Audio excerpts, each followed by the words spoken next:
درود پاک کے بے شمار فضائل و برکات ہیں، لیکن درود پاک کو آرڈنری لے لینا، درود پاک کو آپ یوں سمجھیں کہ ایک گرانٹڈ لے لینا، پڑھ لیا تو ٹھیک ہے، نہیں پڑھا تو کوئی بات نہیں، ایسا نہیں ہے۔ درود پاک ایک بڑا امپورٹنٹ وظیفہ ہے۔ اب میں جو حدیث سنانے جا رہا ہوں اس میں آپ کو 3 اہم چیزیں پتہ چلیں گی۔ سرکار دو عالم صلی اللہ تعالیٰ علیہ وسلم کا فرمان عالی شان ہے، جس نے ماہ رمضان کو پایا اور اس کے روزے نہ رکھے وہ بدبخت ہے۔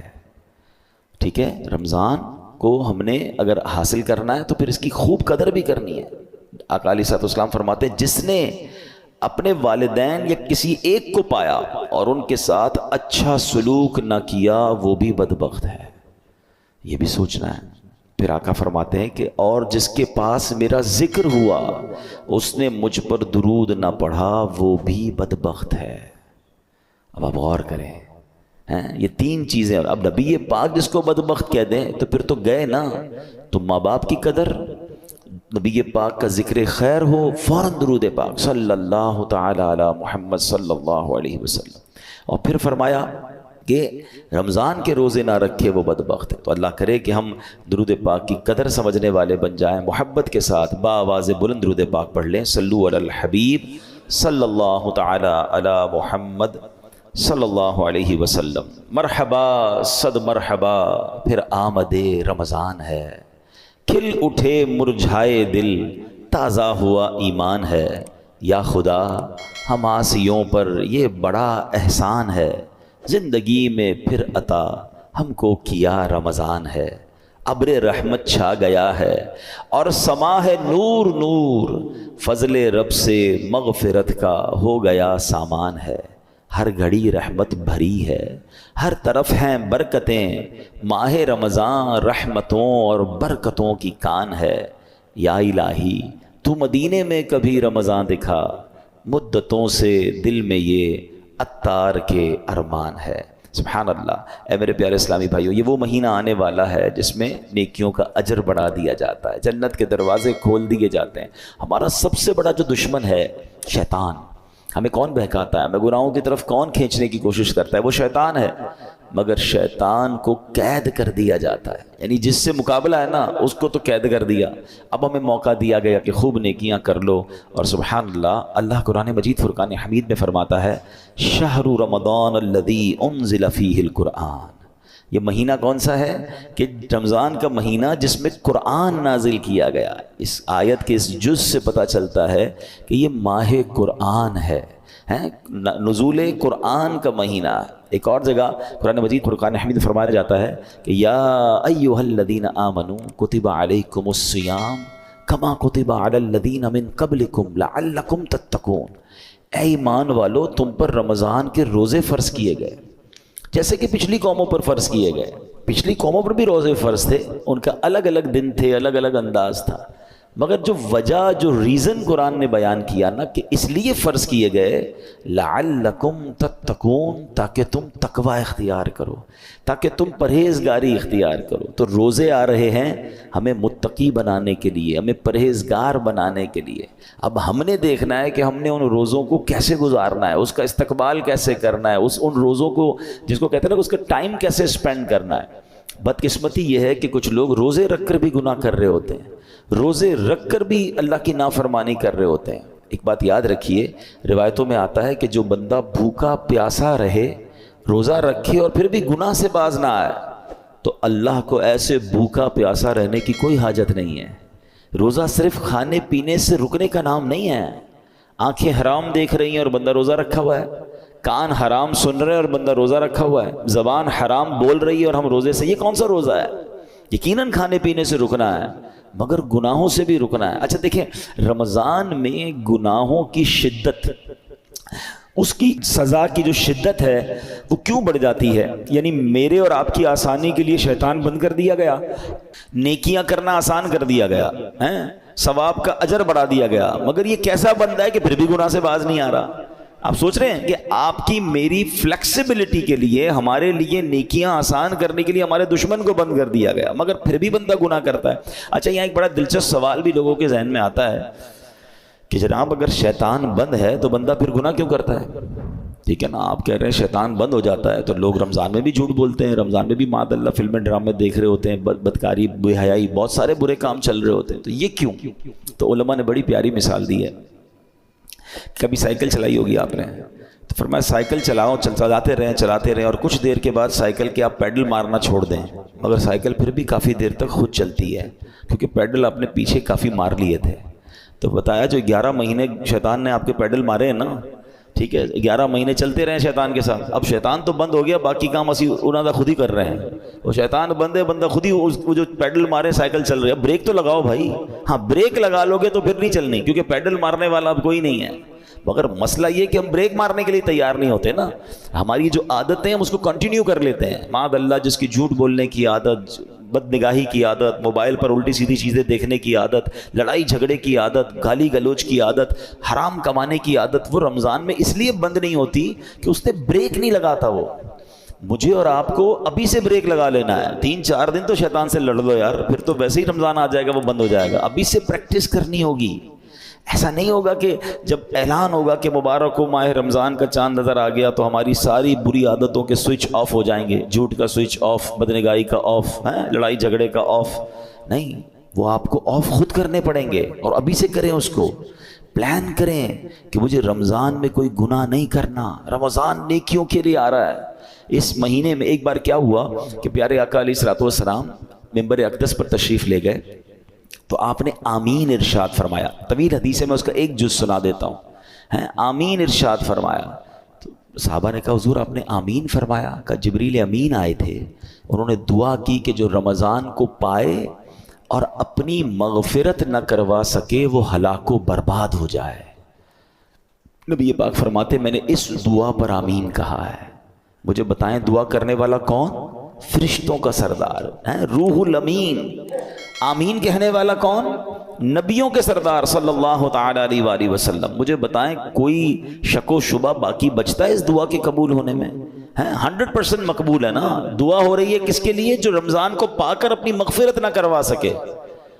تو اب آپ بتائیے کتنا کانشیسلی رمضان گزارنا چاہیے, کتنا فکر کے ساتھ رمضان گزارنا چاہیے کہ یار کچھ بھی ہو جائے میں نے رمضان میں اللہ کو راضی کرنا ہے, میں نے مغفرت لینی ہے, میں نے اس کو ضائع نہیں ہونے دینا ہے. تو اس کے لیے پریپریشن کریں نا, اس کے لیے تیاری کریں, اپنے ذہن کو فریش کریں, سوچیں میں نے رمضان کیسے گزارنا ہے. آ جائے گا تو دیکھ لیں گے. نہیں, آپ کے گھر پہ کوئی مہمان آنے والا ہو, ایسے کرتے ہیں کہ یار آ جائے گا تو دیکھ لیں گے. نہیں یار, وہ اس کو کھلانا کیا ہے, بٹھانا کہاں ہے, انتظام کیا ہوگا. پھر جتنا اہم مہمان اتنی زبردست تیاری کرتے ہیں. آپ گھر بھی سجاتے ہیں, بعض اپنے گھر کو صاف کرتے ہیں کہ یار بہت اہم مہمان, ایسا مہمان جس کا برسوں سے انتظار تھا, میرا سب سے بیلوڈ, سب سے پیارا آ رہا ہے. تو آپ اور تیاری کرتے ہیں, اس کے استقبال کی تیاری کرتے ہیں, اس دن اچھے لباس پہنتے ہیں. تو کیا ایسا نہیں ہو سکتا کہ ماہ رمضان کی آمد سے پہلے ہم گھر میں صفائی ستھرائی کریں, گھر میں خوشبو لگائیں, اپنے لیے اچھے لباس, صاف ستھرے لباس تیار کریں, مینٹلی پریپیئرڈ کریں اپنے اور اپنے بچوں کو بھی. ہمارے بچوں کو بھی بعض اوقات نارمل لے رہے ہوتے, اچھا رمضان آ گیا ٹھیک ہے. نہیں, اللہ کرے کہ ہمارے گھر میں, ہماری فیملی میں, ہمارے خاندان میں, بلکہ ہمارے ملک میں, ساری دنیا میں ایک شور ہو, ایک خوشی کا سما ہو, مبارک ہو رمضان آنے والا ہے. Be prepare yourself. صحابہ کرام پریپریشن کرتے تھے. آپ کو پتہ ہے لوگ اپنے کاروبار سمیٹنا شروع کر دیتے تھے کہ یار رمضان میں زیادہ کام نہیں کرنا ہے, پیسے دینے تو دے دیے, لینے ہیں تو لے لیے. یہاں تک کہ جو حکام ہوتے تھے, جو ججز ہوتے تھے, جن کو معاف کرنا ہوتا تو معاف کر دیتے تھے, جن کو سزا دینی ہوتی تھی, یعنی جو چاہتے تھے کہ رمضان سے پہلے چیزیں کمپائل ہو جائیں اور پھر ہمارا فوکس جو ہے وہ رمضان میں عبادت پر رہے. یہاں تو ایسا ہے ہی نہیں. کچھ لوگوں کو تو پڑے پرواہ ہی نہیں, بلکہ الٹا ہو رہا ہے. کچھ لوگ ہو سکتا ہے کہ رمضان میں زیادہ پیسے کیسے کمانے اس کی تیاری میں لگے ہوئے ہوں گے. کچھ یہ بھی پریپریشن چل رہی ہوگی, یہ بھی سٹاک لے لو, یہ بھی خرید لو, اس کے ریٹ بڑھ جائیں گے, اس کو جناب اس میں بہت کمائیں گے, پھر آخری عشرے میں الگ کمائیں گے. رمضان کاروبار کے لیے نہیں, رمضان کھانے پینے کے لیے نہیں, رمضان تو مغفرت کروانے آ رہا ہے. آپ کو پتہ ہے پچھلے رمضان میں کئی لوگ ہمارے ساتھ تھے, وہ آج ہمارے ساتھ نہیں ہیں. ہمیں کیا معلوم, پہلے تو اللہ سے یہ دعا کرتے ہیں کہ یا اللہ خیر سے, عافیت سے ہمیں رمضان سے ملا دے. بڑی پیاری دعا ہے نا, اللہم بلغنا رمضان بالصحت وعافیہ. اے اللہ ہمیں رمضان سے صحت اور عافیت کے ساتھ ملا دے. پہلی دعا تو ہماری یہ ہے. اور پھر دوسری دعا یہ ہے کہ اللہ یہ رمضان ہمیں ہماری مغفرت کا سامان بن جائے. کیا پتہ یہی آخری رمضان ہو ہمارا. تو ہمیں اس کی قدر کرنی ہے، ذہنی طور پہ تیار ہو. بلکہ میں تو مشورہ دیتا ہوں فزیکلی بھی تیار ہونا شروع ہو جائیں. زیادہ محنت کے کام تھوڑا کم کر دیں، تھکاوٹ والے کام کم کر دیں، زیادہ ٹریولنگ کم کر دیں. کیونکہ اگر آپ کی طبیعت خراب ہو گئی ہیں، اگر جس کو فکر ہے نا کہ میں نے پورے روزے رکھنے ہیں، پوری تراویحیں پڑھنی ہے، تو وہ اپنے آپ کو ذرا سیکیور کرے گا. آپ کو پتہ ہے جس کی شادی ہوتی ہے کیا کہتے ہیں دولہے کو، بھائی ذرا خیال رکھنا، شادی والے دن ہی بیمار مت ہو جانا. شادی سے 4 5 6 دن پہلے 8 دن پہلے اس کو ریسٹ کرواتے ہیں، اس کو زیادہ ٹریول نہیں کرواتے. ٹھیک ہے، اچھی بات ہے، ایک بڑا ایونٹ ہے. تو جس طرح اپنے گھر کے کسی بڑے ایونٹ کی آپ پریپریشن کرتے ہیں، یو شوڈ تھنک اباؤٹ رمضان. یہ اللہ کی طرف سے تحفہ آ رہا ہے، یہ وہ مہینہ ہے جو میری مغفرت مجھے بخشوانے آ رہا ہے. مولا علی شیر خدا کرم اللہ تعالی وجہ الکریم کیا فرماتے ہیں، اس کا مضمون ہے آپ کی کال کا، اس امت کو اگر اللہ کو عذاب دینا ہوتا نا، اللہ کی رضا یہ ہوتی کہ اس امت کو پنشمنٹ ملے، تو اللہ انہیں رمضان اور قرآن عطا نہ فرماتا. یہ 2 چیزیں ایسی دے دی ہیں نا، جس کو پکڑ لو نا سبحان اللہ پھر بیڑا پار ہے. ہاں، رمضان اور قرآن دونوں قبر میں شفاعت کرتے ہیں. کیسے؟ رمضان کہتا ہے یا اللہ میں نے اس بندے کو جو ہے وہ کھانے پینے سے روکا تھا، دن میں کھانے پینے سے روکا تھا. قرآن کہے گا مولا رات میں نے سونے سے روکا، یہ قرآن پڑھتا تھا، تراویح سنتا تھا. تو جس نے رمضان اور قرآن کو تھام لیا نا، یہ دونوں آپ کا کام کریں گے، یہ شفاعت کریں گے قیامت کے دن. مگر جو نہ دن میں روزے رکھے نہ رات تراویح پڑھے، جو نہ دن میں عبادت کرے نہ دن میں اللہ کو راضی کرے نہ رات قرآن سے محبت کرے، تو وہ کیا کہاں جائے گا. Try to understand. ایک حدیث، اتنی حدیثیں میں آج بہت ساری چیزیں لے کر آیا تھا، مگر میں آپ کو کہوں کہ اگر رمضان کی فضیلت پر صرف ایک حدیث جو نبی پاک نے فرمائی نا، 1 لائنر، عقل مندارا اشارہ کافی است. کہتے ہیں نا عقل مندوں کے لیے اشارہ کافی ہوتا ہے. آقا کی ایک لائن کی جو حدیث ہے نا، سرکار دو عالم صلی اللہ علیہ وسلم فرماتے ہیں اگر میری امت کو معلوم ہوتا کہ رمضان کیا ہے، اگر میری امت کو معلوم ہوتا کہ رمضان کیا ہے، تو وہ تمنا کرتے کہ سارا سال ہی رمضان ہو. That's it. اسی سے بندہ سمجھ جائے کہ it means very big special, not only special. ایسا مہینہ ہے. اور نبی پاک سبحان اللہ آپ کا ایٹیٹیوڈ ہی بدل جاتا تھا، آپ کا اسٹائل ہی بدل جاتا تھا. آپ تو اللہ کے حبیب ہیں، دن رات اللہ کی عبادت میں تھے. مگر بی بی عائشہ صدیقہ رضی اللہ تعالیٰ عنہ فرماتی ہیں، لیکن گھر کی بات تو گھر والے ہی بتا سکتے ہیں نا. ہماری امی حضور بتاتی ہیں کہ رمضان آتا میرے آقا کے چہرے کا رنگ بدل جاتا، خوف خدا، گڑ گڑاتے تھے، روتے تھے، دعائیں کرتے، بستر پر کم آتے ہیں، رات رات بھر نوافل اور دعائیں ہو رہی ہیں. سبحان اللہ. اب مجھے بتائیں کہ اللہ کے حبیب ہیں جن کے صدقے مجھے اور آپ کو رمضان ملا ہے، وہ بستر پر کم جا رہے ہیں، وہ رات بھر عبادت کر رہے ہیں، ان کے چہرے کا رنگ بدل رہا ہے. جبریل امین آتے تھے تو پیارے آقا جبریل امین کے ساتھ قرآن کا دور کرتے تھے اور سبحان اللہ خوب سخاوت کرتے تھے. یہ میرے آقا کے چند وہ کام ہیں جو اب ماہ رمضان میں اسپیشل کرتے تھے. ہمارے یہاں حال کیا ہے، آقا آرام کم کر دیتے تھے، ہم آرام بڑھا دیتے ہیں. ہمارے کئی لوگ جو رمضان میں سوتے ہی رہتے ہیں. بھائی آپ سوتے رہیں گے تو آپ نے پھر کیا روزے کو پایا. دیکھیں ایکچولی روزے کے کچھ میسیجز ہیں. روزہ ایسے رکھنا ہے، ایک تو جیسے میں نے بتایا کہ صرف کھانے پینے سے نہیں، گناہوں سے بھی بچنا ہے. دوسرا آپ کو نکاہت فیل ہو. اس کا ایک مقصود ہے کہ جب عصر کے بعد خاص طور پہ ماشاءاللہ کئی لوگ میں جانتا ہوں، مجھے یہاں بھی نظر آ رہے ہیں، مزدور بھی ہیں ہمارے بھائی، نوکری پیشہ بھائی بھی ہمارے بیان میں آئے ہیں. تو یہ مجھے تو ان پہ یقین کرے رشک آتا ہے. اصل روزہ ہی ان کا ہے. ایسے بھی ماشاءاللہ ہیں جو صبح 8-9 بجے سے کام پہ جاتے ہیں اور محنت مزدوری بھی کر رہے ہوتے ہیں اور سبحان اللہ روزہ بھی رکھتے ہیں. اللہ ان کے صدقے ہم ناکاروں کا روزہ قبول فرما لے. ہم میں کئی وہ ہیں جو ایئر کنڈیشن روم میں بیٹھے رہتے ہیں، کام بھی ہے تو ٹیلی فون پر کام کرنا ہے. نو ڈاؤٹ روزہ ہمارا بھی ہے، لیکن اصل روزہ تو ان کا ہے نا، جو اتنی محنت کر کے بھی روزہ چھوڑتے نہیں ہیں. ہاں چھوڑنا نہیں ہے، یہ نہیں کہہ سکتے کہ یار میرا بڑا محنت والا کام ہے، بڑی مزدوری والا کام ہے. روزے سے مت کہو میرا کام ہے، کام کو کہو میرا روزہ. آپ کام کم کر دیں، تھوڑا کر لیں، مگر روزہ نہیں چھوڑ سکتے. تو میں یہ بتانا چاہ رہا تھا کہ آپ نے دیکھا ہے جب آپ کا روزہ ہوتا ہے تو عصر کے وقت بڑی عجیب سی فیلنگ شروع ہو جاتی ہے. کسی چیز کا جی نہیں چاہتا، تھکاوٹ لگ رہی ہوتی ہے، پیاس لگ رہی ہوتی ہے، زیادہ بات کرنے کو جی نہیں چاہتا، غصہ کرنے کو جی نہیں چاہتا، بحث کرنے کو جی نہیں چاہتا. کیوں؟ کیونکہ ہماری باڈی میں اب انرجی کم ہو گئی ہے. تو اس میں پتہ ہے میسج کیا ہے؟ اے بندے تیری اوقات یہ ہے، یہ اصل اوقات جو پتہ چلتی ہے نا، جو کرو فر جاہو جلال کے ساتھ بہت زیادہ دھوم مچا رہے ہوتے ہیں، ان کو افطار سے پہلے اپنی پوزیشن خود چیک کرنی چاہیے کہ ابھی کیا حال ہے. اور یہ صرف 12-15 گھنٹوں کی مار ہے. اللہ پاک چاہے تو تمہیں ساری زندگی ایسے رکھ سکتا ہے نا. افطار کے بعد سیٹ ہو جاتے ہو، لیکن یہ افطار سے پہلے کی کیفیت عاجزی کی کیفیت ہے. بندہ سمجھے کہ یہ میری اوقات ہے. دیکھیں اللہ کرے میسج لینے والے بنے ہم، ورنہ نہیں لینے والے تو کچھ نہیں لیتے. اسی طرح جب میں اور آپ بیمار ہوتے ہیں، ہلکا سا بخار ہو جائے، پیٹ خراب ہو جائے، وہ کہتے ہیں نا پنجابی وچ لگ پتا جاتا ہے ساڑی اوقات کی ہے. نہ بستر سے کھڑے ہونے کی ہمت، نہ بات کرنے کی ہمت. سردی لگ رہی ہے تو گھر والے کمبل اڑا رہے ہیں. کیسا بندہ جس کے جناب جاہو جلال، جس کے روب و دبدبا ہے، بالکل ایسا ہو جاتا ہے کسی کام کا ہی نہیں ہوتا ہے. لیکن بات یہ کہ اس سے بندہ میسج تو لے کہ یہ میری اوقات یار. ایک بخار، ایک پیٹ کا درد، ایک جناب گڑبڑ ہوئی طبیعت میں، بالکل میں تو 1 2 3 ہو گیا. تو میسج لو اس سے کہ یہ میری اوقات ہے. میں کس بات کا جناب اتراتا ہوں، کس بات کا کرتا ہوں. میرا رب چاہے تو ساری میری انرجی مجھ سے واپس لے سکتا ہے. پھر روزے میں افطار سے پہلے ایک اور میسج لینا ہے. وہ میسج یہ ہے کہ ہمیں یہ پتا چلتا ہے کہ بھوک کیسا بندے کو توڑ دیتی ہے. ہمیں پتا ہے ہم افطار کے بعد کھانا کھا لیں گے، مگر کئی بیچارے وہ ہوتے ہیں جو سارا سال بھوکے ہیں. کئی بار مہینے میں جن کے گھر میں روٹی نہیں پکتی ہے، ان کا تو گویا روز ہی روزہ ہے نا. وہ تو روز اس کمزوری سے گزر رہے ہیں. کئی بچے ہیں جن کو پورا کھانا نہیں مل رہا. پاکستان کی تو رپورٹ آئی تھی کہ کئی بچے جن کو پراپر نیوٹریشن ہی نہیں ملتا، وہ بڑے ہی نہیں ہو پاتے، ان کی نشو و نما ہی نہیں ہو پا رہی، کیونکہ نہ ان کو پروٹین مل رہا ہے، نہ ان کو دودھ مل رہا ہے، نہ ان کو غذا مل رہی ہے.